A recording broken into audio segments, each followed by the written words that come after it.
All right, good morning, everybody. Welcome in. It is 9 o'clock. It is Monday.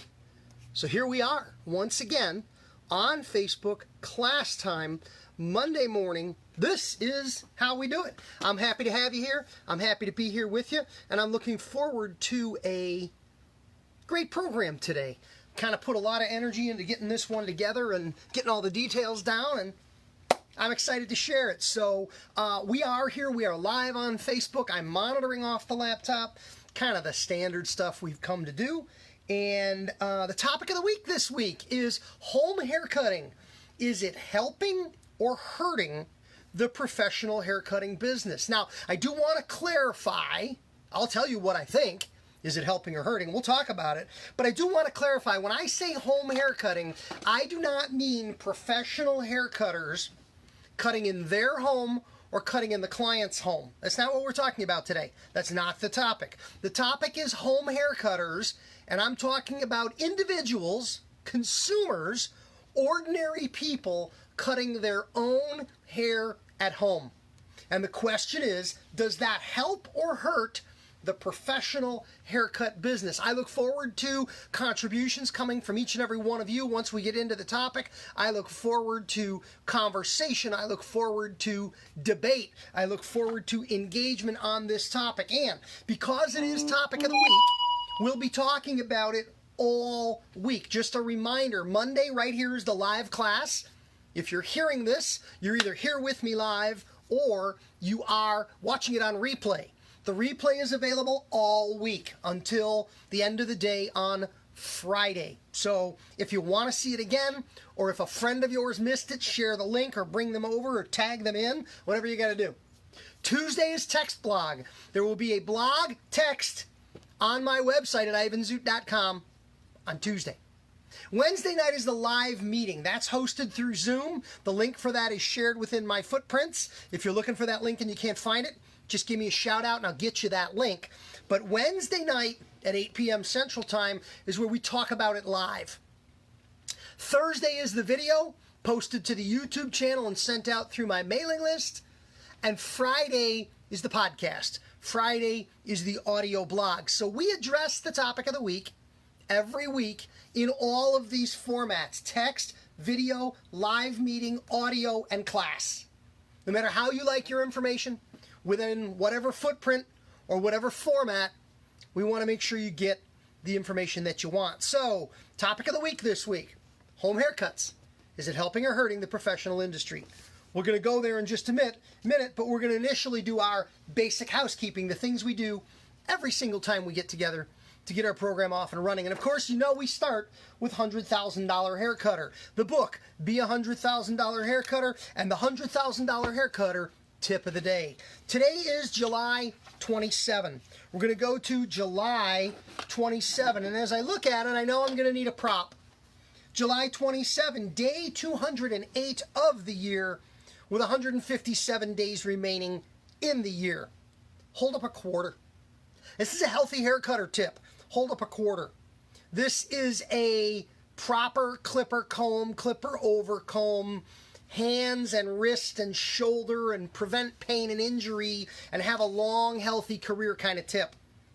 July 27, hold up a quarter. Proper finger position on a clipper comb will be important for a long and healthy career. Positioning your thumb and forefinger on the edges of the comb as you would if you were holding a quarter will allow for precise manipulation of the comb without impinging the thumb and causing strain on the wrist. Placing the thumb on the flat face of the comb puts stress on the wrist and will begin to hurt in no time at all. I have videos on proper comb and hand positioning on my Clipper Guy YouTube channel. So that's your tip of the day. Let's take a look at what we're talking about. I always use as a prop a quarter, and I say hold up a quarter by the edges just like that. A quarter. If you've got one, dig it out and try it. If not, you can hold up a pretend quarter. But when you hold your clipper comb, and there's our zoot comb, you'll hold it like you'd hold that quarter. No accident, no coincidence, the zoot comb size is the size of our quarter. You don't want to hold it up with your thumb on the face. That's called surface grabbing. And surface grabbing like that tends to cause us to twist the wrist, which tends to cause stress here, which tends to cause pain here. wrist bone connected to the yellow bone connected to the shoulder bone. That's where we get into problems. You don't want your thumb flat on the surface of the comb. You want to be on opposite ends so you can pitch and wiggle, pitch and wiggle, pitch and wiggle. That's what that's all about. So our $100,000 haircutter tip of the day is a healthy haircutter tip for today. It is proper finger positioning on a comb for clipper over comb.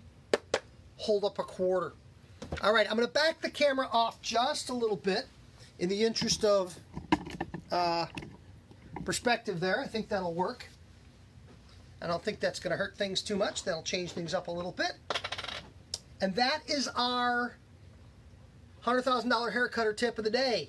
So we've got that covered. If you don't have the book, go online and get yourself a copy of the book.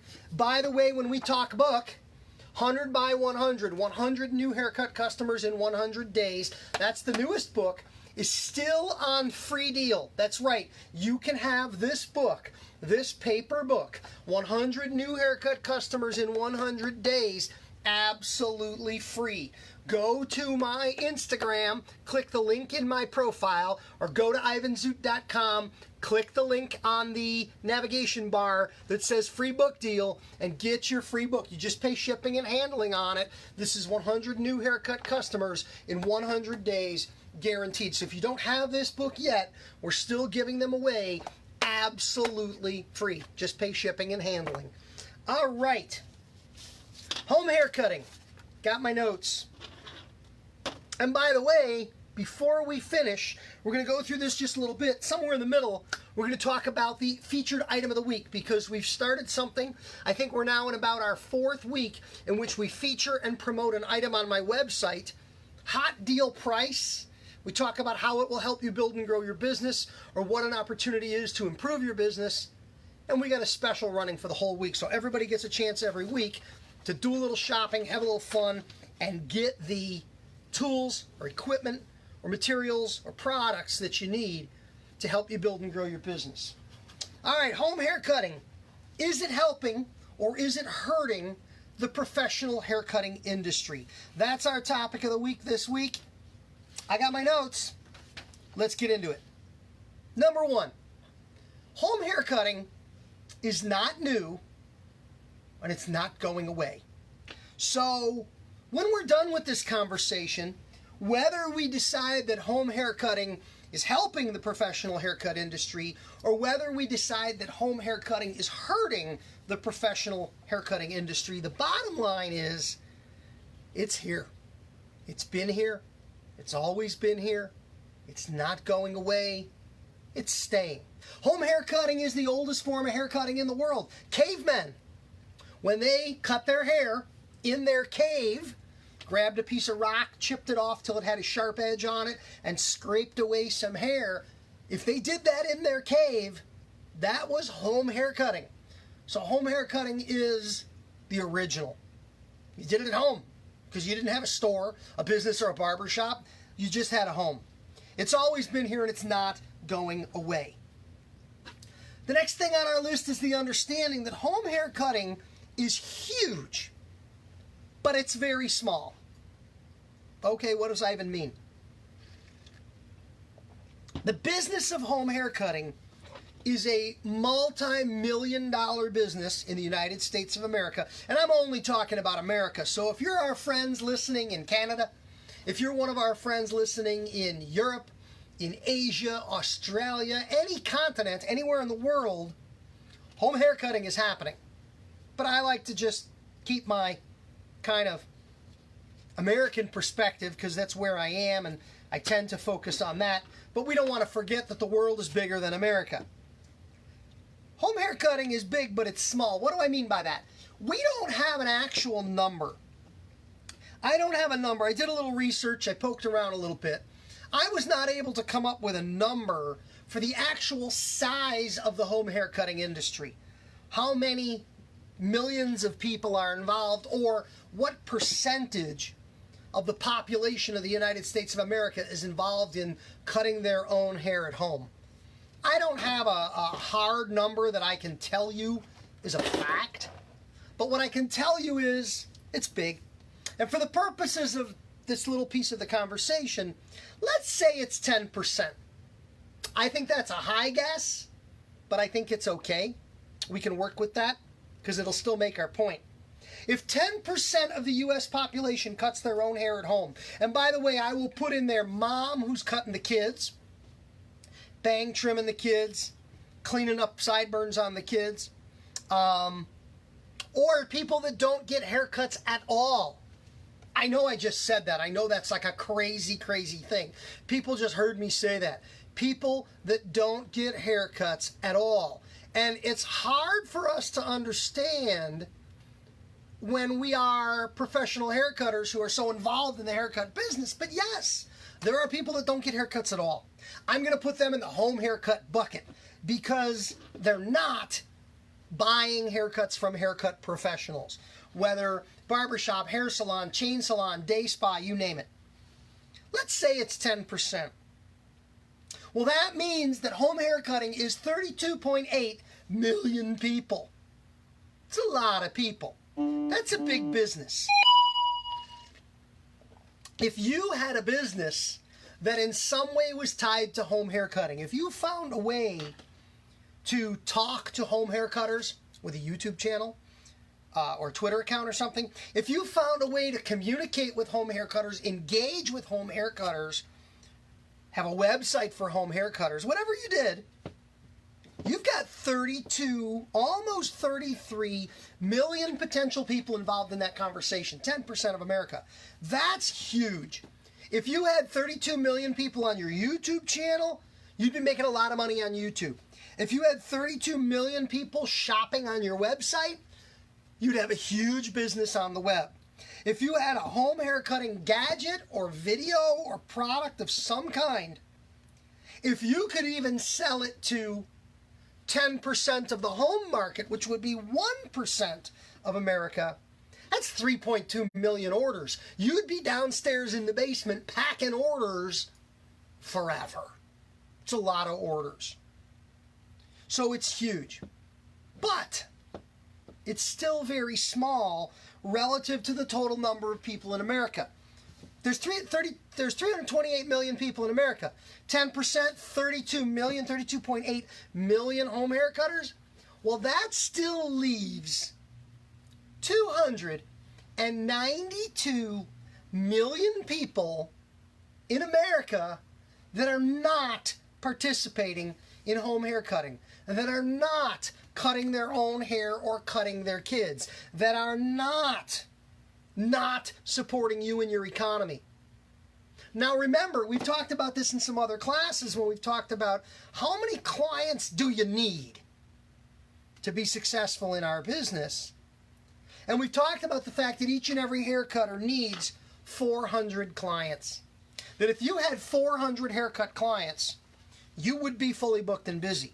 That if you had 400 haircut clients, you've got more work than you can do. And if you've got 400 haircut customers, you're there, baby. You're making six figures in the business. So out of 292 million, that is all of America minus the home haircutters, 292 million, you only need 400. So I think the short, fast, and simple answer to our question, does home haircutting help or hurt pro haircutting? The first answer we come to quite simply is we don't even notice it. It isn't even big enough to make a difference in our life or in our business. As they say, forget about it. Home haircutting just doesn't matter to pro haircutters in terms of it having an impact on our bottom line. No one is stealing your lunch. No one is taking money out of your pocket by cutting their hair at home. The simple bottom line, first and early in the conversation, is home haircutting doesn't even impact you at all. Now, we said that.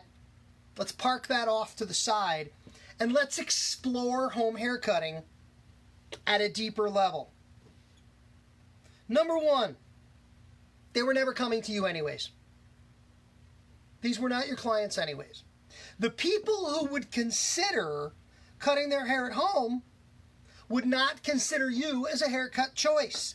because they really are in exclusive camps. We from time to time hear of people who cut their own hair and then maybe once a year they get a professional haircut to kind of get it back in order before they go back and continue cutting on their own. So you weren't really losing these people anyways. I think it's important to understand that if you're a professional hair cutter and you're worried that home haircutting represents competition or challenge to you and your business, I think you probably need to take a step back and evaluate you and your business.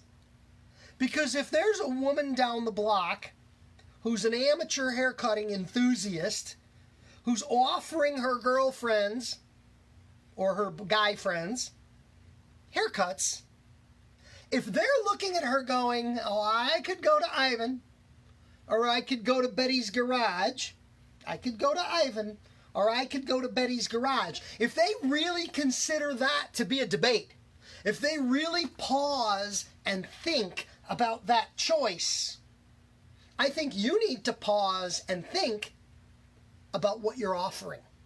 Because if what you're offering is no better than what amateur Betty can do in her garage, I have no beef with Betty. I probably got a beef with you.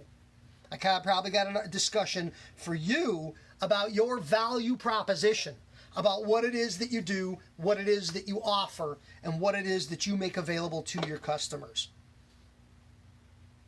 So home haircutters are not really a competition. They're not really in competition with us. Because, remember, I say this all the time, and of course I was going to say it today, the professional haircut business is not the business of cutting hair. The professional haircut business is about delivering personal experiences. It is about the interaction, engagement, and connection between two humans. By the way, along the way, yes, we're going to cut your hair. Of course we are. That's part of the process. But it's really not our prime focus. It's not just about getting your hair shorter than it is right now. And I think many of us, most of us, hopefully all of us in the professional haircutting industry are delivering something more than a simple shortening of the hair. I think we can agree on that. Number 5 on my list of topics as it relates to home haircutting is, remember, it's not that easy. Haircutting's not that easy. It's not that simple to be good at this. Do you remember when you started cosmetology or barber school? How good were you? How good were your haircuts? Likely, they weren't that good. It took time. It took practice. It took education. It took training. It took a cosmetology school or barber school instructor who could provide guidance and motivation and direction and inspiration and education just to get you decent. You weren't great when you finished school. I wasn't great when I finished school. Took a lot of haircuts. And let's say you finished cos or barber school and you got a job at a chain salon. Zippy cuts down by the mall, quickie cuts, you know, wherever. Chain salon. We love our chain salons. They're great. They're super. They're sporty. We love them. But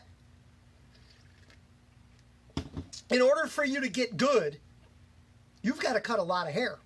It's one of the reasons so many of us start our careers in chains. In chain salons, they provide lots and lots of heads. You do realize if you cut hair for 1 month in a chain salon, 1 month of employment in a chain salon, you will cut more hair in 1 month at a chain salon than Betty will cut in her garage for her entire life.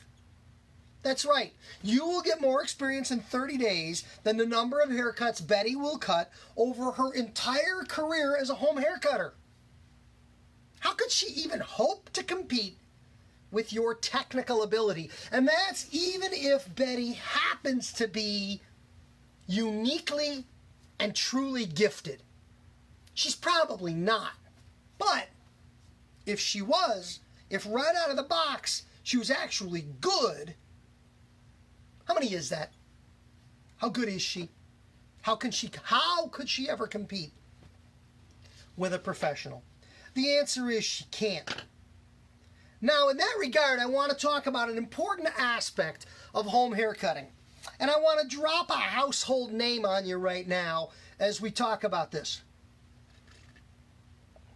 Here in America, if I throw out the name Emeril Lagasse, how many people know who Emeril is? It's a different name. It's an interesting name. I only know one Emeril. I don't have friends named Emeril. I only know one guy, and Lagasse, again, it's probably a popular surname, a popular last name in some community, but I'm not friends with all the Lagasses. So when I say Emeril Lagasse, here in the United States of America, I'm going to guess 9 out of 10 people know who that is.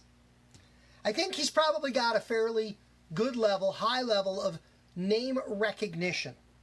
Emeril Lagasse. He's a celebrity chef. I believe, don't hold me to it, I believe he's based in New Orleans. But he's a household name. I don't think you can name any hair cutter in the United States of America who's a household name.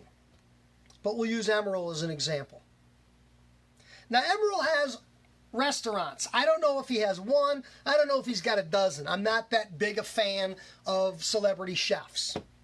But I know Emeril Lagasse is a celebrity chef.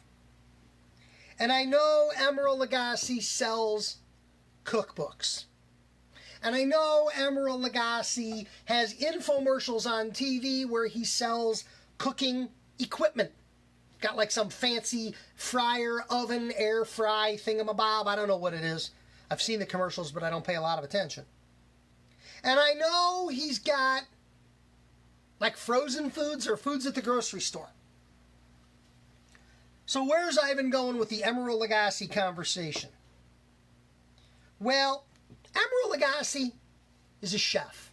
And chefs run restaurants. And restaurants require people to come there to buy food and to eat the food that the chef cooks. Do you think at any point as Emeril was building his business and growing his fame and his reach, when somebody said to Emeril, "Hey, Emeril, I got an idea. Let's do a cookbook." Do you think Emeril Lagasse said, no, we can't do a cookbook because if people cook my food at home, they won't come to my restaurant. No, we can't do frozen food at the grocery store because if I sell Emeril Lagasse frozen TV dinners, people won't come to my restaurant. No, I can't sell that fancy fryer cooker thing on TV because if people buy that, they will not ever need to come to my restaurant again. Do you think that was Emeril's mindset as he was building a nationwide and international name for himself in a business? I don't think so. I think Emeril understood that there are people who are enthusiastic about food. There are people who love to eat. There are people who love to try recipes. There are people who love to cook. There are people who love to talk about food. I love all those things. And I think he understood that as a celebrity chef, as a name and a person in the food conversation, he wanted to do everything he could, any way he could, to embrace and engage people who are interested in food. Now I think you see where I'm going with this. There are people who are hair enthused, beauty enthused. There are people who are interested in haircuts and hair products and makeup and facial treatments and every aspect, false eyelashes, you name it. There are people who are beauty enthused. People who want to talk about the beauty business, who want to buy things in the beauty business, who want to consume services in the beauty business, who want to be a part of the beauty business in their own little way. I believe as a beauty professional, we have an obligation and a responsibility to support anyone and everyone who is beauty enthused in any way that they want to be a part of the haircut business. We want to be a part of that conversation with them. Not just the people that want to come to me and buy haircuts. Not just the people who want to consume my services. Even the home haircutters. Because it doesn't diminish our business. It doesn't take away from our business. And it doesn't hurt our business. It all helps. It elevates the conversation. And it will make you that much more important in the conversation with each and every person who's a part of that conversation. So mostly, last, bottom line, most importantly here, the question was home haircutting. Is it helping or hurting pro beauty? And I think the answer to that question is overwhelmingly, without a question, hands down, home haircutting helps the pro beauty industry. And you, I believe, want to help the home haircutters, because anything you do, anything you can do, any way that you can be engaged and connected with home haircutters is good for you and good for your business. I have a few notes here. Number one, offer tips and tricks. Have some videos on your YouTube channel. Have some things on your Instagram or Facebook supporting home haircutters. You earn the fixes. We already said this isn't easy. When things don't go well, they're going to need a pro. They're going to need help from a professional. You know, my wife loves to tell the story. I want to say she might have been in 2nd or 3rd grade, maybe 4th, I don't know. She was little. And her mom was going to trim her hair. Now, my mother-in-law, my wife's mom, is not a professional hair cutter. But she went for it. And it was crooked. And she tried to even it out. And she tried to even it out. And she tried to even it out. And she tried to even it out. And she tried to even it out. And when it was really a disaster, she had to take my wife, her daughter, to the beauty shop late on a Saturday, coming in the back door with a hat on for a fix.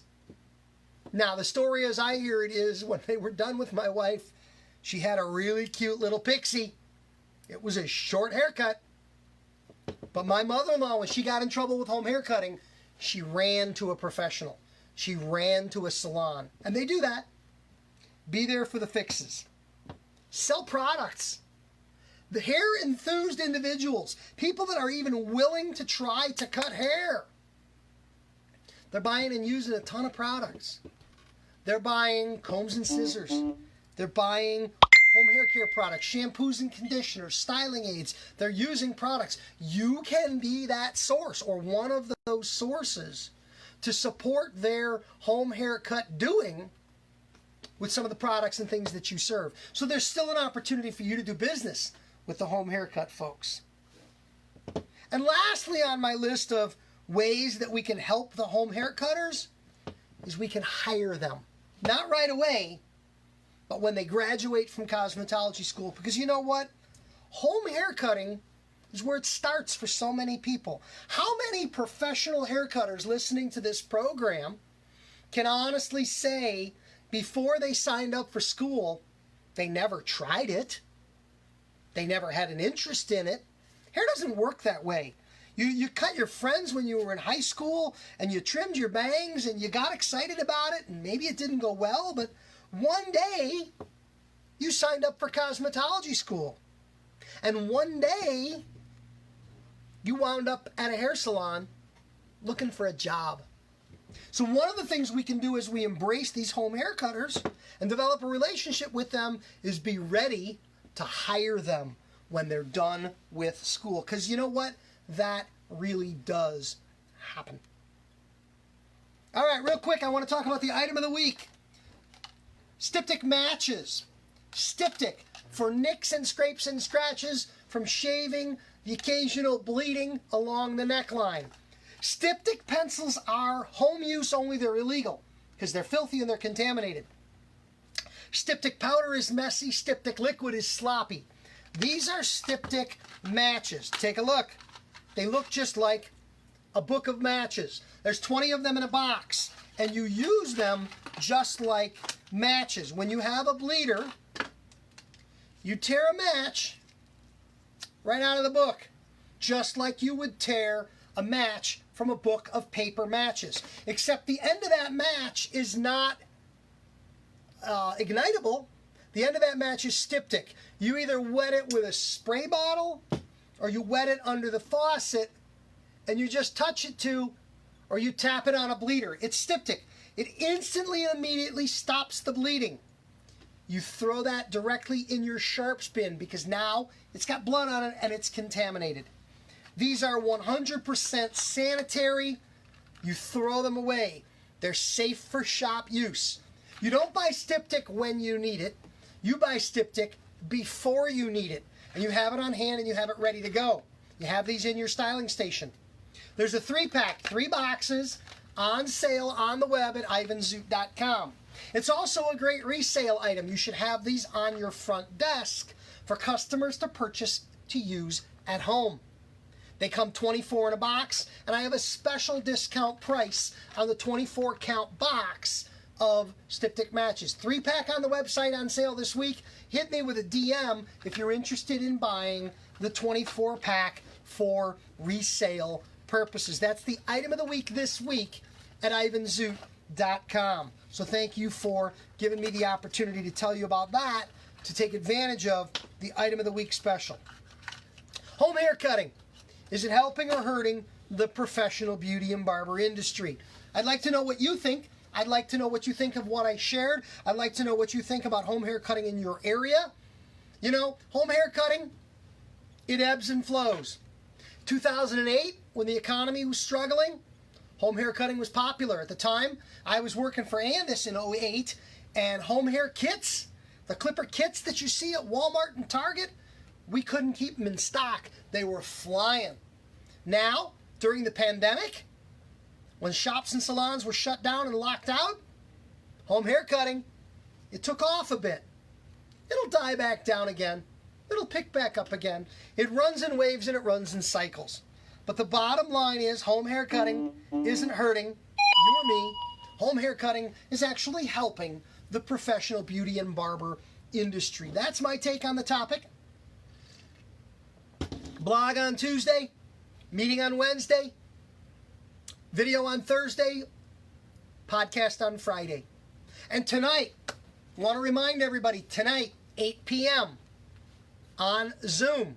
You need the link. The link is posted to my Facebook. The link is posted to my Instagram on my profile at Instagram.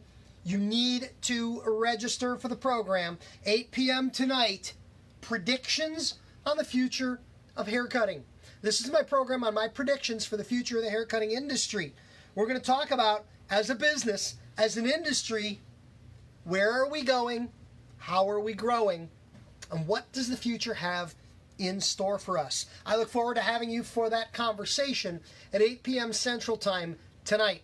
Register, and you'll get an email with your access link for the Zoom program. We will be recording the program, and the program will be available afterwards. I'll have a link for it, and I'll be spreading it out throughout social media. So if you don't catch it live, or if there's not enough room in the meeting, you'll be able to catch it on replay as well. So that's our topic for the day. I'm going to quickly take a look at comments. Interested in the matchbook? Jeannie just hit me up with a message. Shop online at, not Styptic, Styptic, Danielle, Styptic. That's what that is called. Yeah, I think I just want to make sure there's no other comments. We didn't miss anything from anybody with contributions. A whole bunch of comments here. Let's see what everybody's got. All right. All right. We're good to go. All right, folks, thank you so much for tuning in today. Have a wonderful day. Have a great Monday. Have a fabulous week. Visit with me throughout the week for further conversation and discussion on our topic of the week. Don't forget to join me for the webinar tonight. Don't forget to shop the item of the week. Don't forget to get your free copy of 100 by 100. Have a great day. Take care, and we'll see you again soon. Bye-bye.